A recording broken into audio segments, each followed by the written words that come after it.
I've moved out, so your house is gone. It must be tough without a place to call home, my mother-in-law said happily on the phone. I just responded with a quiet, She continued, enjoy your life in your new home. I replied, yes, thank you, and please never come back to my house. After all, you'll be getting a divorce. Then she hung up. I stood at the airport, feeling not angry, but happy. I clenched my fist in a small victory and walked home feeling light. My name is Emma. My husband, David, had to go work abroad soon after we got married, so we had to live apart for a short while. David and I had been dating for 5 years before we got married, and we had lived together too. We trusted each other a lot because of our long relationship. I wasn't worried about David cheating on me, I just hoped he stayed safe while he was away. Our days should have been calm, even though sometimes I felt lonely, but things got complicated when my mother-in-law decided to move into our house. She got divorced when David was young. When she found out David was going overseas, she said, I'll keep an eye on you, Emma, to make sure you don't cheat. She started living in our house without asking us first. It turns out, she was cheated on and left by my father-in-law, who disappeared afterwards. Worried the same thing might happen to David, she decided to watch over me. But her constant spying made life really hard. I felt desperate, so I asked David for help. He kept telling his mom to leave, but she wouldn't listen. David trusts you too much, Emma. I can tell you'll cheat. She accused me for no reason, giving me a headache every day. No matter what I did, she thought I was being unfaithful.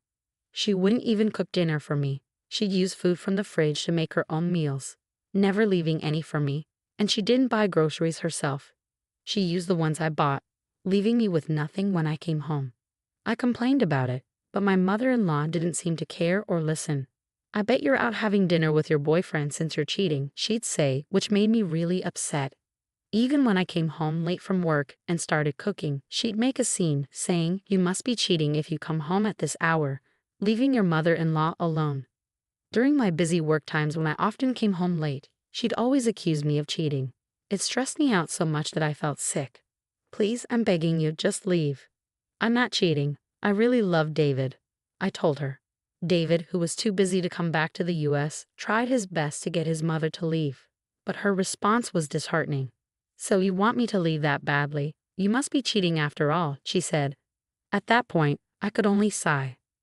On my day off, I went out to meet a friend, and once again my mother-in-law accused me of cheating. She was determined to catch me in the act and clumsily tried to follow me. She hid behind lampposts and her house's brick wall, trying to stay out of sight. I just ignored her and went on with my plans. I met up with my friend at a cafe, grumbling quietly so my mother-in-law wouldn't hear. Suddenly, I saw flashes of light. She was taking pictures of me. My friend, Abby, who I've known since our student days, looked suspicious and asked, "What's that?" Abby, being tough, started to get up, saying, "Should I say something to her?" But I quickly convinced her to stay seated. No, please stay, Abby." Abby had a pixie cut and wore street-style clothes, which made her look a bit like a man. I joked that my mother-in-law might have thought she was a guy, which made Abby burst out laughing.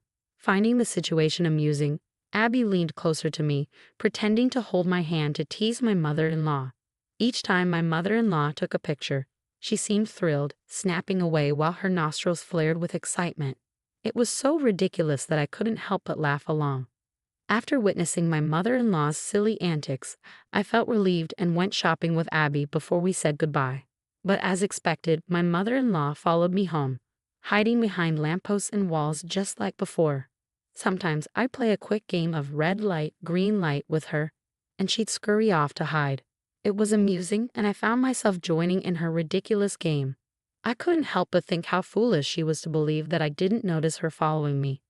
When I got home and started taking off my shoes, she rushed in excitedly. If she was tailing me, she could have at least waited a bit before coming back.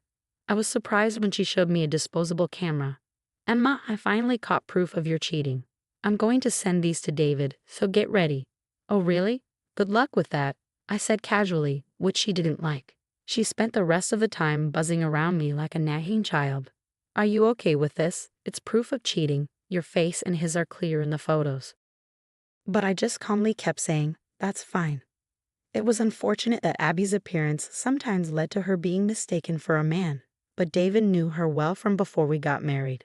So even if my mother-in-law sent a photo of me with Abby to David, he'd probably recognize her as just a friend. Despite enduring my mother-in-law's ridiculous schemes, I suddenly had to go on a business trip overseas. It was a shame I wouldn't get to see David because it was in a different country, but it couldn't be helped. I told my mother-in-law about my trip, although I didn't ask for her opinion. But in her mind, it seemed like a romantic getaway. As I got ready for my trip, my mother-in-law smirked and said, "It'll be a big problem if you come back pregnant from your romantic getaway.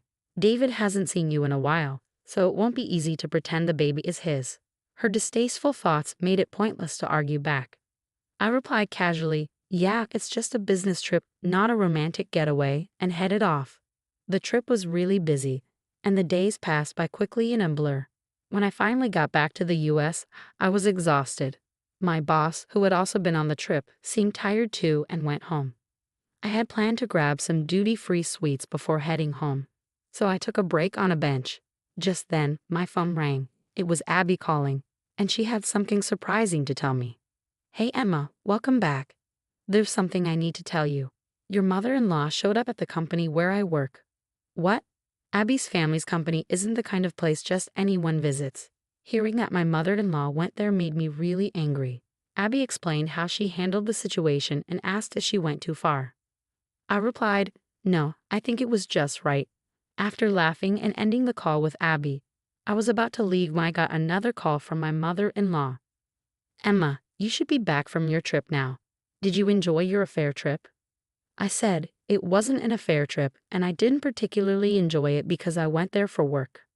"Well, I've already sent David the evidence photos." I simply responded with, "I see" to my mother-in-law, who seemed pleased with herself. Ignoring my lack of reaction, she just kept on talking. "Actually, I moved, so your house is no longer there. I sold the old house. So you must be struggling without a place to go back to. But hang in there," my mother-in-law cheerfully said. I responded with an uninterested "huh" as she laughed happily. "Enjoy your life in your new house. Thank you, and please never come back to our house. After all, you're going to be divorced soon." After my mother-in-law hung up, I stood in the airport for a while. But slowly, I felt better. It wasn't anger in my heart but joy. I did it. I pumped my fist a little and started my journey home with a light step. Of course, I was going back to the house my mother-in-law claimed she had sold. Maybe she had taken out the furniture. Even though a lot of things were missing, I accepted it as a parting gift. I quickly called a locksmith to replace the front door lock, ensuring my mother-in-law couldn't get in even if she tried to return. Then I sprawled out in the living room, basking in the freedom I had finally achieved. Inside the house, I pumped my fist again and shouted, "I did it." The next day, I received a call from my mother-in-law. "What's wrong?" I asked her with a hint of malice. She sounded flustered and trembled as she spoke. "Actually, I thought I sold the house. But it turns out I didn't. It seems I borrowed money without realizing it. Debt collectors are coming, and it's really scary." "That sounds terrifying," I replied, realizing that the company she unknowingly visited, thinking it was Abby's parents, was actually a real estate company on the surface, but secretly involved in loan sharking. According to Abby, they had warned her multiple times that the house couldn't be sold. The house was in David's name, so she couldn't just sell it on her own. After being rejected by all the real estate agencies she approached, she ended up at the company run by Abby's parents. Desperate to sell the house, they gave her a promissory note to sign, without her realizing the true implications. The document obligated her to repay a large debt, with the daunting requirement of $1,000 to be paid every day. She managed to pay off the debt collectors for today, but she didn't have the means to come up with that amount every day from tomorrow onwards. So she came to me in tears, pleading, "Please, Emma, you have to help me. The debt collectors have been pounding at my door since dawn. It's terrifying. I can't sleep well, and I don't have much money. I used the borrowed money to buy a new house, so I don't have any savings left. How about this? Please transfer $10,000 to my account every week until I've paid off the debt." But honestly, do you think there will ever be a day when we can pay off this company's debt? Even if we combine my income with David's, it's impossible to come up with that much money every week. I'm sorry, but your only option is to work hard and earn it yourself. What? Like there's a job out there where I can make $1,000 every day. Well, why not try talking to the company you borrowed money from? Maybe they can help you find a good job. I meant it as a joke, but my confused mother-in-law responded, Really? Then I'll go and see, and hung up. I sighed to myself, realizing there was no stopping my mother-in-law now. Later, I heard from Abby that my mother-in-law had suddenly shown up at the company and said, I have no choice but to work because I have no money. Is there a simple and easy job where I can earn more than $1,000 a day? Abby and her team managed to find my mother-in-law a job, but it wasn't what she expected. The company was one where many employees lived in rundown shacks serving as dormitories. At this company, the workers toiled tirelessly day and night, often doing physically demanding labor. Even elderly individuals were pushed to work relentlessly. My mother-in-law seemed to be working herself to exhaustion. The workplace dormitories were fenced in with barbed wire, resembling a prison, and employees were blindfolded and transported to and from work in vans, leaving them unaware of their location. She'll be free, won't she? She can pay off the debt, if that day ever comes, Abby said with a smile. She's a dear friend of mine, but I can't help feeling a bit frightened for my mother-in-law. Several weeks after my mother-in-law disappeared, David's overseas assignment ended, and he returned home. When I explained what had happened to David, he simply said, There's nothing we can do about my mom. All we can do is wish her well from a distance. It became clear that David never really got along with his mother. While he tolerated her because she was his mother, it seemed he had run out of patience with her constant suspicions about me, his wife. When I asked David of the supposed evidence photos of my infidelity, he said, Oh yeah, as if he had forgotten, and handed me a photo from his bag. That's Abby, right? I have no idea why my mom would think this is proof of infidelity. I actually had a big argument with her on the phone. I told her I cut ties as she kept suspecting you, Emma, but she wouldn't listen. It really frustrated me, but I thought this was a good picture, so I brought it home. It's true, my mother-in-law might have had a talent for photography. What a shame. The photo she took of Abby and me, with the beautiful scenery in the background, had a certain style, like a page from a photo album. It was amusing how Abby was playfully making a peace sign behind her back. That was just so like her. We really owe Abby a lot. We should visit her properly sometime soon. Just be careful not to sign any documents she might try to give you. I'll never sign anything from Abby. David and I chuckled together. Finally, we were able to live like a newlywed couple. We had no idea what happened to my mother-in-law after that, but she's probably still working hard somewhere in the States. We could have found out where she was by asking Abby, but neither David nor I had any desire to track her down. David and I continued to live happily together, and eventually we welcomed our first child. We're enjoying our blissful days together.